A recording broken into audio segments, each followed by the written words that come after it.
And welcome to a new week here in the X Zone from our broadcast center in Hamilton, Ontario, Canada. And I am your host, your guide, as together we cross the time-space continuum to this place that I call the X Zone. It's a place where people dare to believe and dare to be heard. It's a place where fact is fiction and fiction is reality. And the X Zone comes to you Monday through Friday from 10 p.m. Eastern until 2 a.m. Eastern, right here on the X Zone Broadcast Network and on SimulTV Channel 21. If you would like to send me an email, xzone@xzoneradiotv.com, on all social media sites, Xzone Radio TV. And if you'd like to find out about the programming we have available for you on the X Zone Broadcast Network, visit www.xzbn.net, and for the X Zone TV channel on SimulTV, www.simultv.com, Channel 21. Our guest this hour, X Zone Nation, is BRYAN SENTES, and he is a scholar and a poet based in Montreal, Quebec. With Susan Palmer, he published a well-received, widely published, and widely taught study of flying saucer religions, the most recent version of which is included in the Cambrian Companion to New Religious Movements. And joining me now from the most beautiful city in the world, Montreal, Quebec, is BRYAN SENTES. And BRYAN, welcome to the X Zone. Hello. Good to be here. Nice having you with us. What got you involved into the UFO phenomenon? Yeah, that's a good question. I think maybe it's like a lot of people, as a boy, of course, I read a lot of the UFO books. I remember actually as a school, we were taken to see Close Encounters of the Third Kind. Oh, yeah. And I remember being glad about how they actually had J. Allen Hynek in the climactic scene at the end. I recognized him. And it was nice to sort of see how the aliens were based on the real reports. That was just before high school. And in high school, things sort of faded for a while. But back in the early 90s, when alien abductions were sort of making the news, at the time when the Human Genome Project, human cloning, in vitro fertilization were making the news, it kind of struck me that the women who were giving the stories of alien abduction under hypnosis usually were actually giving more of a dream narrative that expressed the sort of anxieties and aspirations around this new technology. And from there, it just occurred to me that, you know, the stories about UFOs and ETs is kind of a collective dream, if you will, of the anxieties and aspirations of our technological society. So it struck me, you know, like Saul on the road to Damascus in a flash in the early 90s. And I've been sort of, I dived back into it then, delivered that paper that you mentioned at the beginning, back in 2000, and I've been working in the field ever since. Now, I'm sure a lot of people, you know, when we talk about UFO religions, there's Heaven's Gate, and of course, here in Canada, there's also the International Alien Movement. Why do you think these two UFO-based religions, you know, took off so much, and why do, you know, the aliens, they still have a worldwide following? Why are they still able to attract followers? Well, you know, that's the argument of the paper we delivered. And as weird and far out and marginal as the Raelian belief system is, at the end of the day, it's perfectly in harmony with the values and the worldview at the very center of our civilization. Because what they do is they value science above all. They see technology as ultimately solving all of the problems that technology leads to. And their worldview is one which is purely immanent. There's no more supernatural realm. There's no more transcendent realm.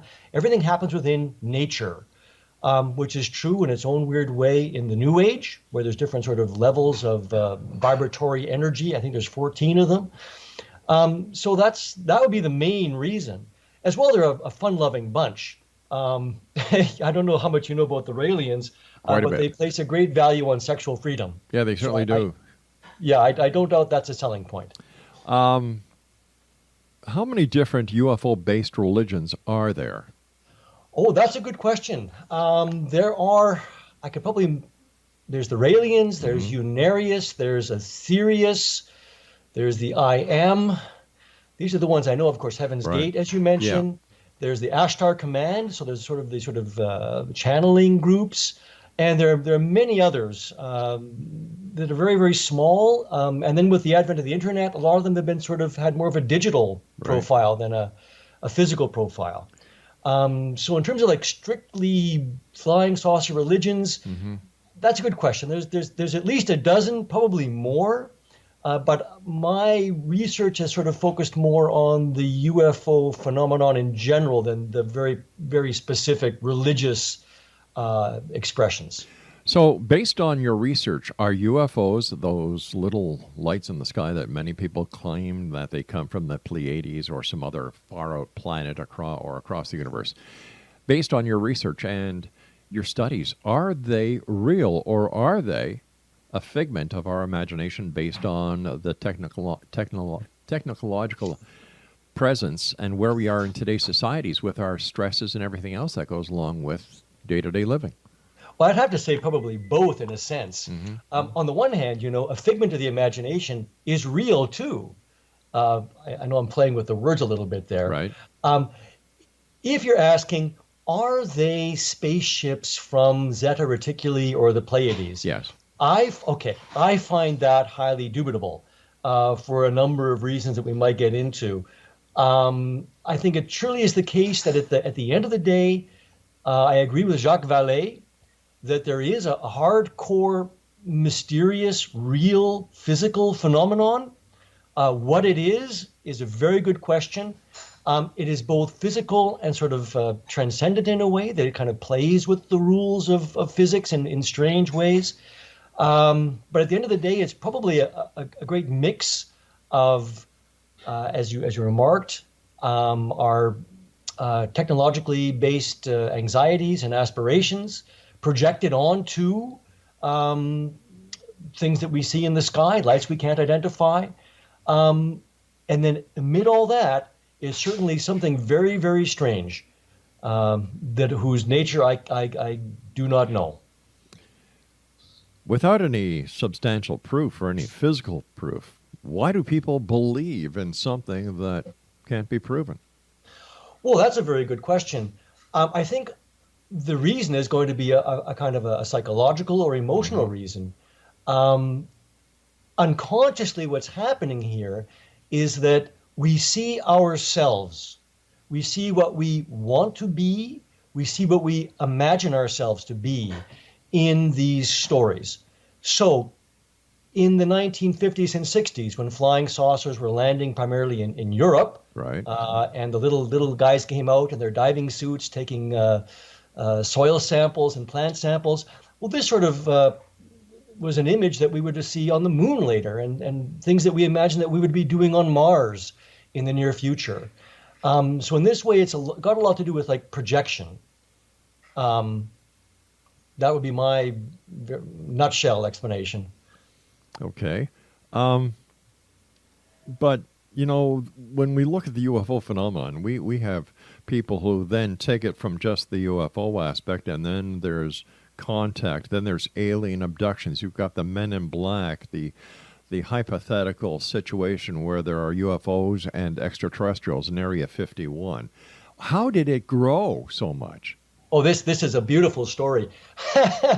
um, that's a good question. I don't know if there's an authoritative answer that Hmm. anyone can give you. The last thing it is aliens with underground bases working with Yeah. American scientists to develop anti-gravity technology. Um, Stephen Greer notwithstanding.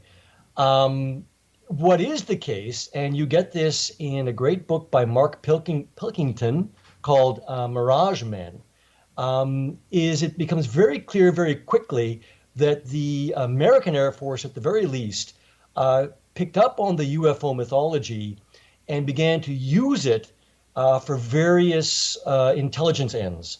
So, for example, there's the very sad story of Paul Benovitz. All right, what we're Uh, going to do here is I'm just going to hold you off here. I have to take my first break.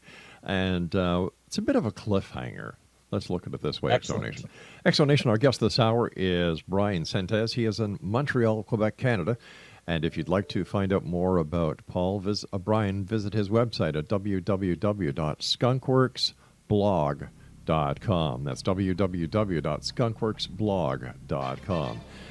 And Brian and I will be back on the other side of this very short commercial break as we continue here in the X Zone from our broadcast center and studios in Hamilton, Ontario, Canada. My name is Rob McConnell. Don't go away.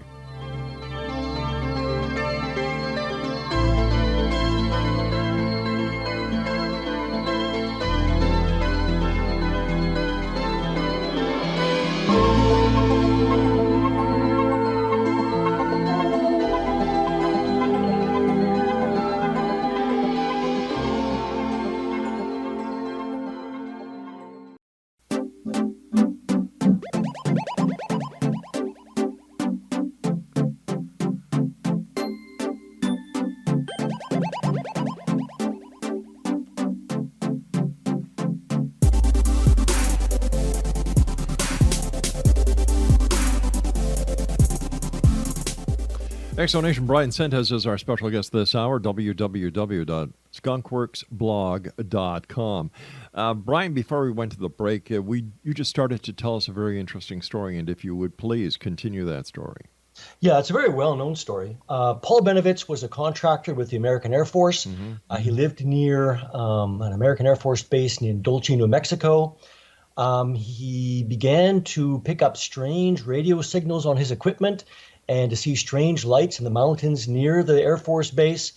He contacted the Air Force base, let them know about this, and they told him that it was actually aliens. It turned out that, in fact, they were testing very highly top secret communications technology. Yeah. And so rather than reveal that, they fed him this line. Sadly, it led to Paul Benovitz having a kind of a nervous breakdown at the end of the day. Yeah, it's a very sad story. There's a book all about it whose author eludes me right now. Project Blue something. I'd have to look it up. I'm sorry. No problem. At any rate, so I think that the stories about crashed UFOs, retrieved UFOs, alien abductions, and so on, this is a mythology that really only occurs in the 1980s and then with a fury in the 1990s. And it had a lot to do with apparently a kind of either a misinformation or disinformation campaign or a ploy by some members of the UFO community to make a buck. Yeah. I've heard both stories. And it's good. It's a good story. It makes it into the films now. It sure does. Yeah. So I think that's where that comes from. That's where these stories come from. And I know that some people would disagree with me, but it seems the more rational explanation to me. It does. But you see, rationality and ufology doesn't go together. Well, ufology, like a lot of disciplines, if we can call it a discipline, includes a lot of kinds of people. Yep. Yep. On the one hand, like I say, you've got real hardcore researchers like Peter Sturrock, who is a physicist, Jacques Vallée, whom I tend to respect a great deal, J. Allen Hynek himself, again, an academic, and then other people. I won't name many names, but they're given to sort of more extreme views and more fictitious views, to my mind. As a group of people, it itself is a very interesting topic for a sociological study. There's a scholar in England who just published a book, and he hung out with Whitley Strieber and company, and a couple other UFO and New Age groups. David Icke, for example, is kind of an ethnological study. And that's very, very interesting. And sort of see what people believed, why they believed it. He was actually able to hand out surveys to sort of find out some information. So it's irrational, but human beings are irrational, right? By their very nature. You know, one thing that caught the American government by surprise when the Soviet Union collapsed was the fact that they believed, because so many of them were born again Christians, that the Russians were the Gog and Magog of the Book of Revelations, and they were going to lead to World War III and the return of Christ. So it's not just ufology that's got people with less than rational beliefs in it. Well, you see, religion's been around a lot longer than ufology has been, and I've got my own little idea of the UFO conspiracy. You see, I don't think it's the government that is perpetrating or maintaining a conspiracy, or the church, the Vatican, or any other organization except the UFO community. Because as long as there's a conspiracy in place, they do not have to provide any proof, because the truth is being hidden and suppressed. Therefore, the organizational structure of the ufology continues and cannot be debated. Well, the beautiful irony of your theory there is that if you go, say, to the Disclosure website that's run by Stephen Greer and company, they have hundreds and hundreds of so-called whistleblowers.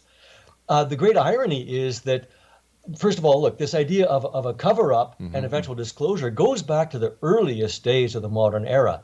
Donald Kehoe's very first book, The Flying Saucers Are Real, points this out, and he wrote a book called The Flying Saucer Conspiracy. And so what's strange is there's always been this idea that the government knows what's going on, the Air Force knows what's going on. They're not telling us, but they're going to slowly reveal it to us, while at the same time you have this story, right, of the cover-up being told to Donald Kehoe by insiders. You have these files being leaked, being discovered, being released under the Freedom of Information Act. You have these whistleblowers. This is one of the worst kept secrets in the history of the modern world. All right, but let's be honest. In today's society, if, let's say, a country unfriendly to the United States wanted to have such an effect on the political arena and cause total distrust within the United States, all they would have to do is hack into the U.S. computers, find unequivocal proof that UFOs are real, and release it. But that hasn't happened, and I don't give Stephen Greer very much credit. I really don't. I really don't. And all those little whistleblowers and all the little people who say that the government is out to get them, I think that these people need psychological help, not by the woo-woos on the internet. I mean hardcore mental practitioners, because I think they have screw looses. Yeah. Listen, I agree. Yeah. I don't think the whistleblowers are really revealing anything. Yeah. And if they are, they're either well, again, it's hard to say. Yeah, it is. Either they're lying, they're fabulating, they've been lied to, right? But keep in mind, there was a very famous case of a British hacker a few years ago who were claimed to have broken into, I think, NASA and downloaded precisely the kind of information you're talking about. But of course, that's the kind of honeypot that if you were an IT specialist, you'd want to have in place precisely for the people who go looking for it. But we also know for a fact that China and Russia have hacked into the U.S. government computers. Yes. And they have released very damaging information. So, and I'm sure the U.S. is no better when it comes to hacking other countries' computers. That, if they found the information that, let's say, Russia or China was suppressing the truth about UFOs, that there would be hackers who would release it. It just doesn't make sense. Yeah. On the one hand, the people who believe in the conspiracy, they've always got an answer to that. Oh, sure they do. And one answer is that the Russians and the Chinese and the Americans are all in cahoots with the aliens. On the other hand, the Russians and Chinese or any other unfriendly foreign power doesn't need to turn the people against the American government. One of the really unnerving aspects of this whole story is the way that the UFO conspiracy community dovetailed in with the sort of militia movement, right, in the 90s, the people involved with Waco and the Timothy McVeigh. Yeah. Timothy McVeigh, in the days leading up to his execution, watched the film Contact 6 times. And of course, the locus classicus, as we learned people would say, is of course Bill Cooper's Behold a Pale Horse, Behold a Pale Rider, right? This book from 1990, which is a nightmare synthesis of precisely this anti-government, posse comitatus, militia movement mentality with the UFO alien abduction conspiracy theory. And that's still with us. But let's face it, Brian. Today, that sells. Follow the money. There is money being made by the people who write the books about government conspiracies and cover-ups. There is money that is being made at these exhibitions and these symposiums and these lectures around the United States and everywhere else. You know, David Icke has just released his film, for goodness sake, that's coming up. There's big money in ufology. There's big money in the paratourism industry these days. I think there's more snake oil being sold today within the UFO community than there is any credibility. Well, this is very interesting. I think on the one hand, someone like David Icke is a very special case. He's a wingnut. I'm sorry. Oh, yes, yes. I just mean in terms of his commercial success. Yeah. That's all I mean. Well, Stanton Friedman. Stanton makes a killing. Did he make a killing? Oh, he's retired now. Oh, he's making a killing every time he's flown places. He's put up in hotels. He's his accommodations and his meals are paid for, and he gets a speaker's fee. Well, you see, granted that there are people like that. Mm-hmm. I also, as you know, am a poet. I know the Canadian literary world, and for every Michael Ondaatje, there are thousands of people struggling and working other jobs to pursue their art. And I think it's very much the same in ufology for those who make some money out of it. What's more interesting is it as a kind of social movement. What is interesting, I'm reading Kripal's and Kripal, I don't know how to pronounce his name, Kripal's and Stryber's Supernatural. All right, we've got to take that break again, so please stand by. Exo Nation, BRYAN SENTES is our special guest this hour. If you'd like to find out more about BRYAN, visit his website at www.skunkworksblog.com. Don't forget the X Chronicles newspaper is available for one and all online with our compliments at www.xchroniclesnewspaper.com. To find out all about the X Zone Broadcast Network and our 24/7, 365 broadcast schedule, go to www.xzbn.net. And around the world on the X Zone TV channel, on Simul TV Channel 21. I'm Rob McConnell. We'll be back on the other side of this break. Don't go away.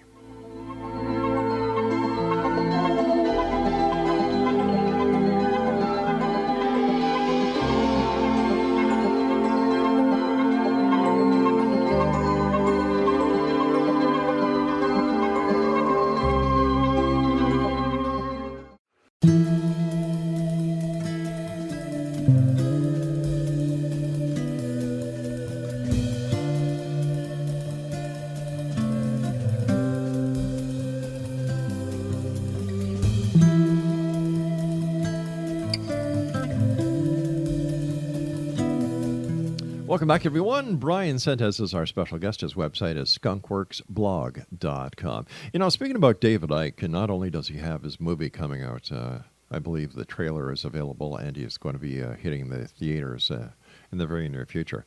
I remember doing my show from, News Talk 610, CKTV in St. Catharines, where I was the executive producer of programming. And I would do the X Zone from 10 o'clock at night to 2 o'clock in the morning over there. And David Icke was going to be a guest on my show. I had the Niagara Regional Police contact me to see if he was going to be actually in St. Catharines. And I said, no, it's going to be a telephone interview. And I said to the officer, I said, is there a problem? He said, if there wasn't a problem, I would not be calling you. Okay, I said, no, sir, it's going to be a telephone interview. And he said, all right, we just want to make sure. Well, I came to the station about an hour and a half prior to my show, and there was an unmarked police car with 2 police detectives in front of the station for the duration of the show. Interesting. I do know that he was recently barred from speaking in Australia because of supposed anti-Semitic remarks. Mm-hmm. His anti-Semitism is questionable and problematic. But he's making money with this. Yes. It's his shtick. And earlier you were talking about how hard authors work. And there's, that you've got the odd author who makes it, and then you've got thousands who don't. And my heart goes out to them because I know for a fact there are a lot of great authors out there who don't get the break they need. However, in the UFO community, there are dedicated TV channels spreading their work, creating the demand for these speakers, creating the demand for their books, creating the demand for them to have public appearances. Authors don't have that. Well, we do, but not in quite the same way, because our medium is a little old-fashioned in that regard.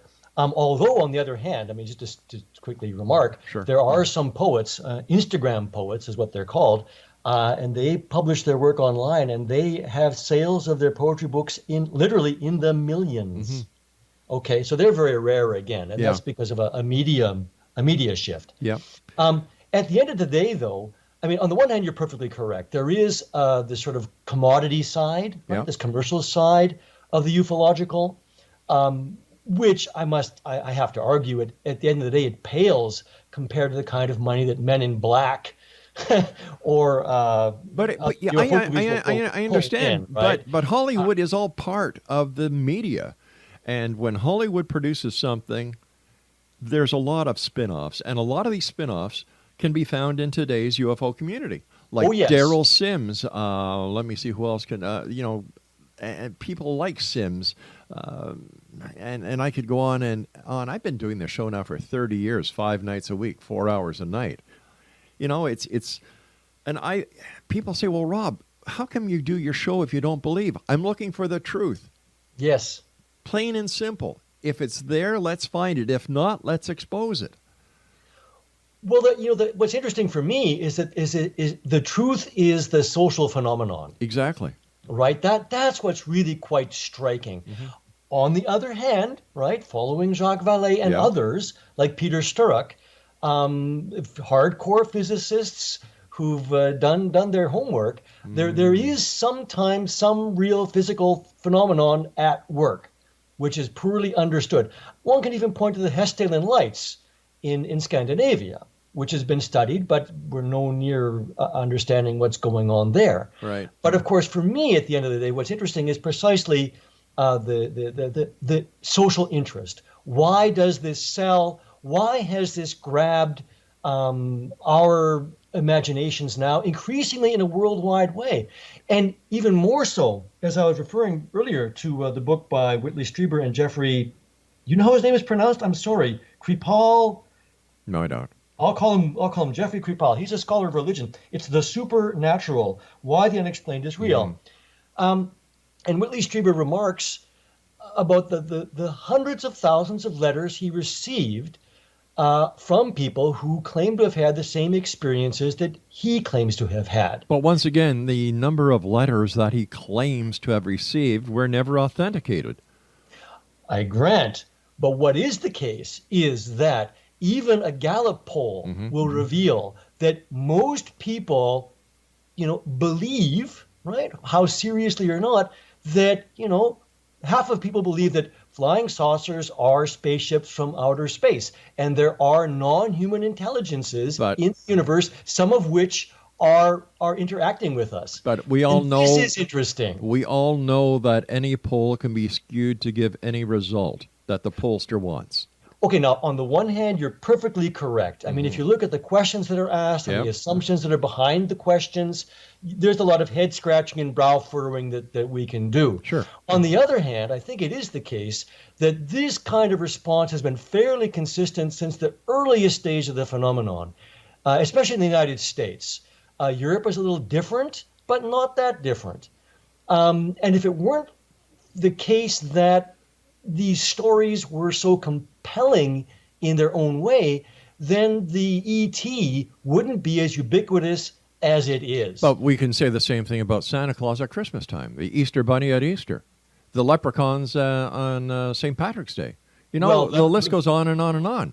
Once again, it's a sociological event that is based on no proof. Oh, well, why does it have to be based on proof? Well, because how do you know if it's real? There's more proof for UFOs than there is for Santa Claus. Where's the proof? I'm sorry for your Where's the proof? Where's the proof? Yeah. All the stories that have come out over the past decades. That's not the photographs, fake or not fake. Good question.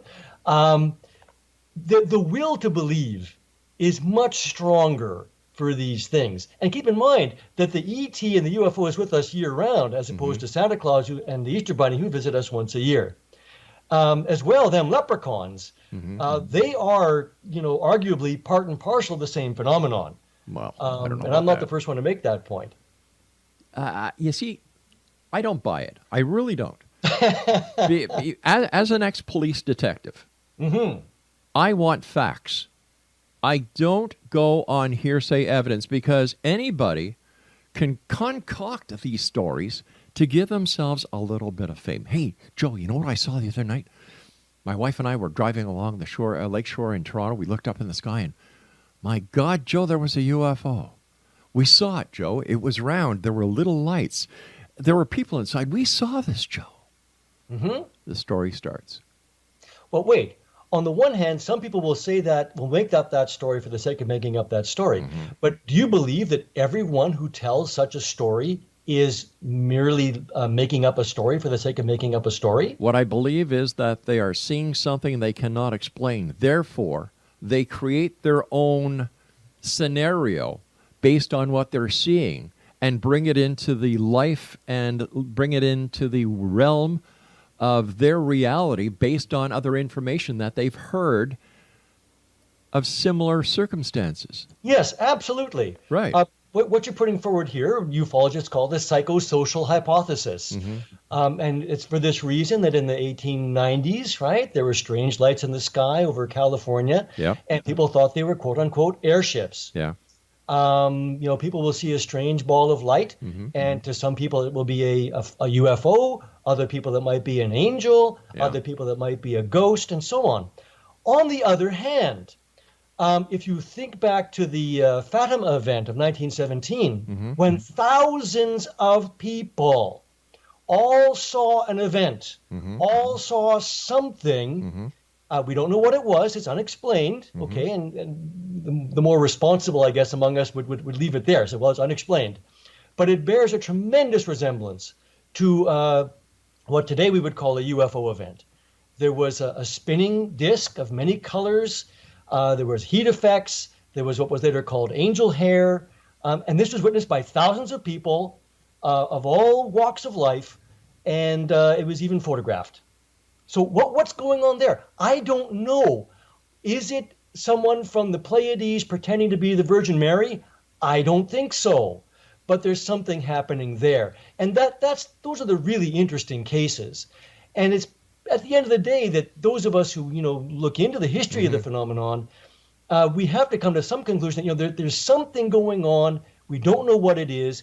What is interesting for me is precisely what you pointed out, is the way that we interpret it according to a certain frame of reference. And that frame of reference is what's so important to me, right?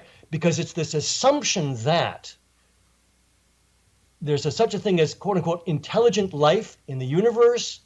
Intelligent life necessarily develops a technology just like us. So what we have in this sort of interpretive frame is this projection of our own value system. All right, stand by. I've got to take my final break. Knowing that, yeah. We'll be back on the other side. Exonation, if you'd like to get more information about our guest this hour, visit his website, www.skunkworksblog.com. I'm Rob McConnell. This is the X Zone. And if you'd like to check out the broadcast schedule with the other great shows we have on the X Zone Broadcast Network, visit www.xzbn.com. I'm sorry, xzbn.net.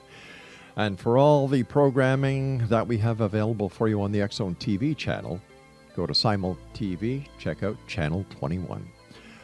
We'll be back as we wrap up this hour here in the X Zone with our very special guest this hour from the beautiful city of Montreal, Quebec, BRYAN SENTES. Don't go away.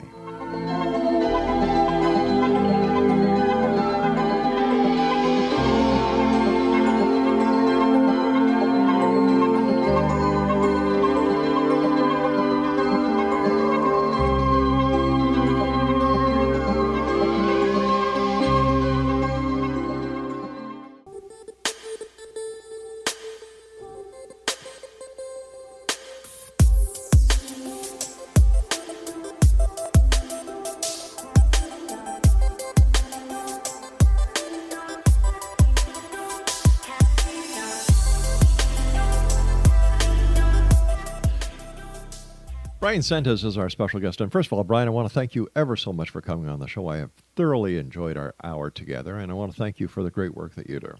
Oh, thank you very much. I've enjoyed it very much myself so far, indeed. So far. No surprises. Listen, Bryan, is it possible that why ufology is so predominant these days is because people have lost faith in the established religious philosophies that have kept them going for so long? Oh, that's a very, very interesting observation. Here in Quebec, where I think you were raised here, if I remember correctly. That's right, yeah. You remember there was this thing called the Quiet Revolution. Quebec used to be dominated by the Roman Catholic Church until the 1950s, and then it sort of threw that off. And now it's a very secular society, but it's also the province with the highest number of new religious movements. And perhaps the same thing is going on in general, as you point out, that the UFO as a kind of transcendent image, as perhaps carrying euphonauts who come from more advanced civilizations that have gone through the problems that we are suffering right now. They're coming to give us answers that we need. They're something supernatural, although they're technological. And so surely it is the case that with the sort of loss of traditional religions, although that's even debatable at a certain point, but you're right, with the kind of more secular society we have in the so-called West, UFOs certainly serve a religious function in that way. Either in the kind of the New Age way that we had with George Adamski and so on in the 1950s with the Space Brothers, these tall blonde dudes coming out of the flying saucers, or with sort of people like the SETI, with James Gilliland and so on, or Stephen Greer too. There's a weird sort of mixture of sort of New Age spirituality and sort of UFO paranoia conspiracy theory. It's a very, very interesting and heady mix. But at the end of the day, notice that we're simply projecting what we think we are beyond where we are. In other words, this has been my thesis for years now.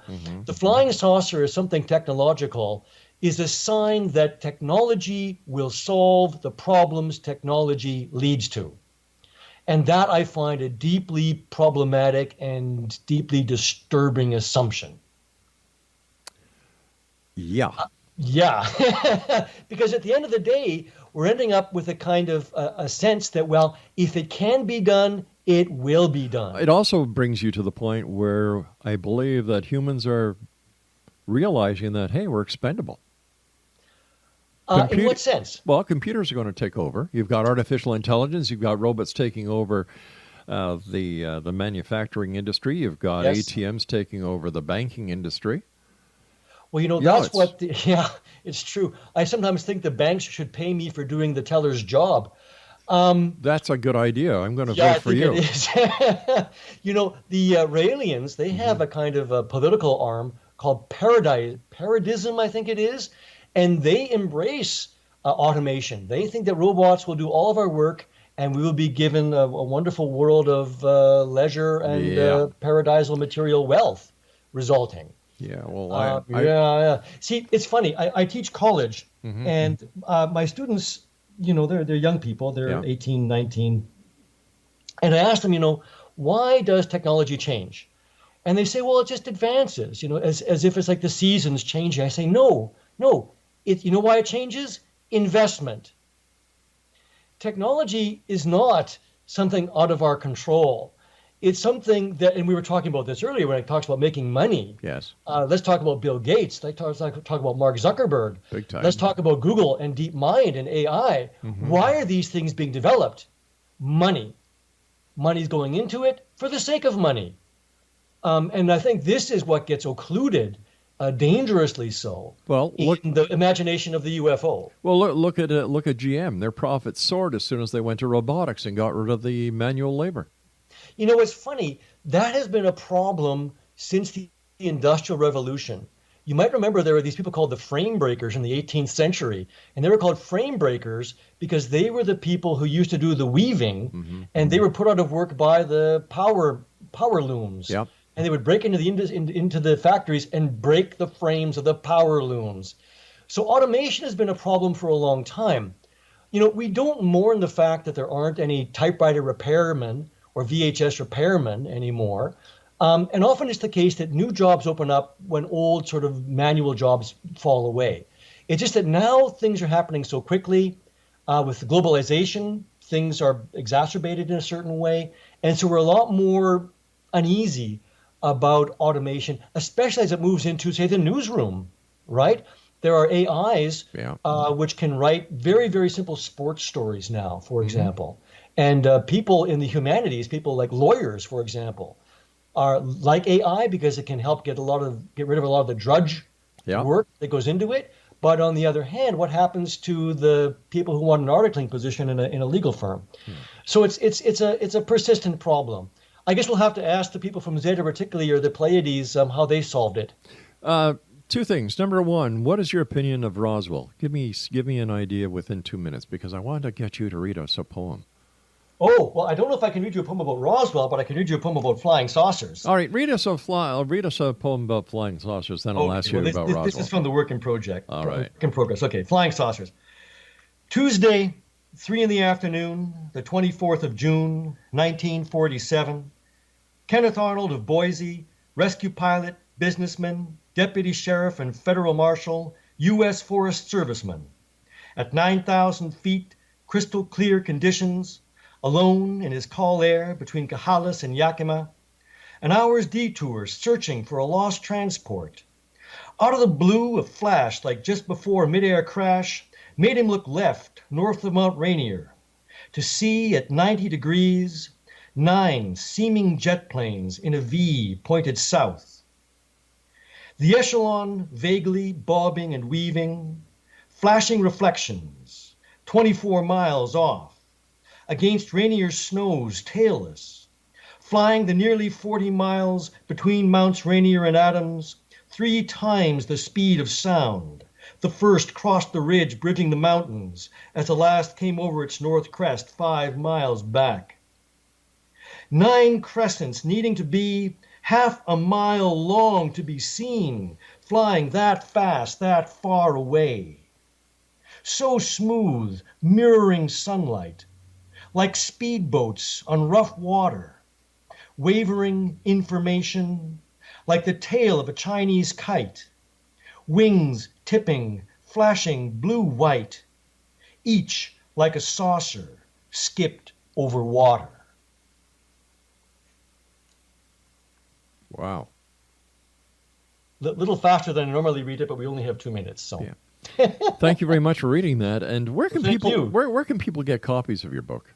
Oh, that's a good question. Well, you can go to Amazon, but I'd prefer you go to my publisher. It's DC Books. Amazon is evil. They use slave labor. Go to DC Books, or you can Google Poeta Doctus, Poeta Doctus. That's my poetry website, and there's a page there with links to all of the books I've published. Grand Gnostic Central is the name of the book with that poem, and there's another book with some UFO poems called Ladonian Magnitudes, and they're both from DC Books here in Montreal. Quick question: what is your opinion of the alleged crash of a UFO in Roswell, New Mexico? I think it's a wonderful story. It's a wonderful myth, and I love the fact that it's rose well. And there's a wonderful expression called sub rosa, which goes back to the Rosicrucians. So no, I think it's a wonderful story. It's a wonderful myth, and it's part of this, what Jung called a modern myth of things seen in the sky or that crash in the sands of New Mexico. We've got about a minute and a half left. What are your final thoughts? What are your final words to the worldwide X-Zone Nation tonight? Oh, well, I would say, oh boy, that's a tough one. I would say, come to my blog, Skunkworks, skunkworksblog.com, because there I'm actually able to sort of set out these ideas in much more detail and with other links to sort of more pertinent information. I think the phenomenon is very, very important. It's as important as it is marginal and weird and far out. And it points to what's at the center and the heart of our society. in ways which are very, very informative, illuminating, and distressing. As I said earlier tonight, my friend, it's been a wonderful experience having you on the show. I would love to have you back on in the future so we can discuss further topics. But for now, you and I must say so long. Before we do, give our listeners your website again. And why did you call it Skunkworks? Oh, Skunkworks is, of course, where Lockheed works on its. That's why I called it, because it's a work in progress. I see. Right, just like Lockheed. And your website, one more time, is skunkworksblog.com. Bryan, take care of yourself. It's been a great pleasure talking to you, and I look forward to the next time you and I meet here in the X Zone. Indeed. À plus tard. À plus tard. À la prochaine. See, so X Zone Nation will be back on the other side of this break as we continue here in the X Zone from our broadcast center in Hamilton, Ontario, Canada. Once again, if you'd like to find out more about our guest this hour, BRYAN SENTES, visit his website at www.skunkworksblog.com. Are you a skeptic or are you a believer? Send me an email, xzone@xzoneradiotv.com. I'm Rob McConnell. I'll be back on the other side of this news break. Don't go away.